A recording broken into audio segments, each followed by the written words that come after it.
Ang Pranses na astrologo ay inaakalang tumpak na hinulang ang pagbangon ni Adolf Hitler at ang pagsiklab ng ikalawang digmaang pandaigdig. Bagamat inalathala ng Pranses na astrologo na si Nostradamus ang kanyang aklat na Le Prophéties noong 1555.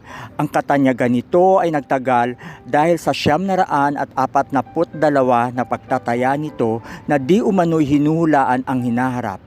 Narito ang mga hula ni Nostradamus para sa taong 2024.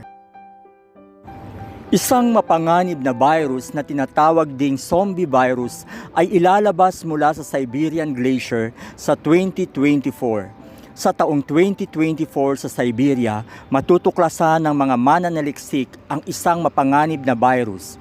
Higit sa 40,000 taong gulang na kapag inilabas sa mundo ay papatay ng maraming tao. Ang mga bakterya mula sa virus ay dahan-dahang ilalabas sa tubig ng karagatan habang natutunaw ang mga glacier dahil sa global warming. Isang malaking kalamidad. Isang malaking lindol sa 2024. Sa 2024, ang Japan ay yayanigi ng 12.0 na lindol, humigit kumulang 20,000 katao ang mawawala.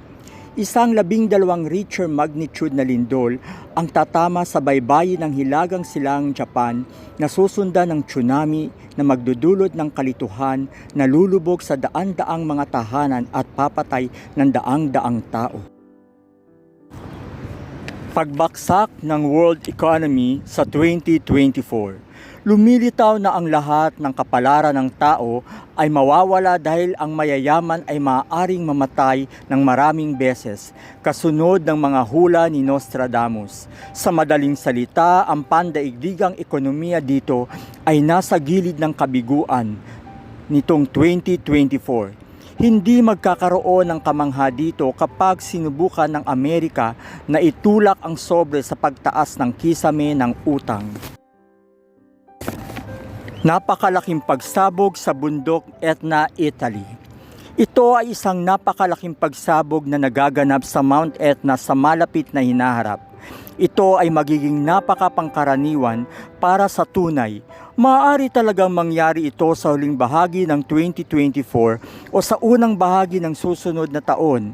Ayon sa kanya, ito ay nakikita na ang pinakamasamang pangyayari ang nangyari sa kasaysayan at may magkatulad na bale sa timeline. Kung talagang nangyayari ito sa liwanag ng araw, maaari nitong gawing matinding kadiliman ang anumang apektadong lugar. Napapaso ang mundo ng tao sa radiation pagkatapos ng World War III. Kasunod ng hula, ang lahat ng mga patlang ay magsisimulang masunog ng radiation. Para sa napakaraming tao, alam naman na ito ay talagang isang babala na ang pagkasira ng kagubatan ng ulan ay maaaring magdirekta sa isang butas sa ozone layer. Maaaring mabuhay ang mga tao sa pagitan ng 150 at 170 taon bago tuluyang mawala ang kakayahan ng katawan na gumaling. Higit pa sa ganap na limitasyon na ito ng habang buhay, makakarating lamang ang mga tao doon sa tulong ng agham kung ang mga pamamaraan ay binuo upang mapataas ang katatagan ng katawan. Sa pamamagitan man ng mga therapy, cellular reprogramming o mga mekanikal na organo.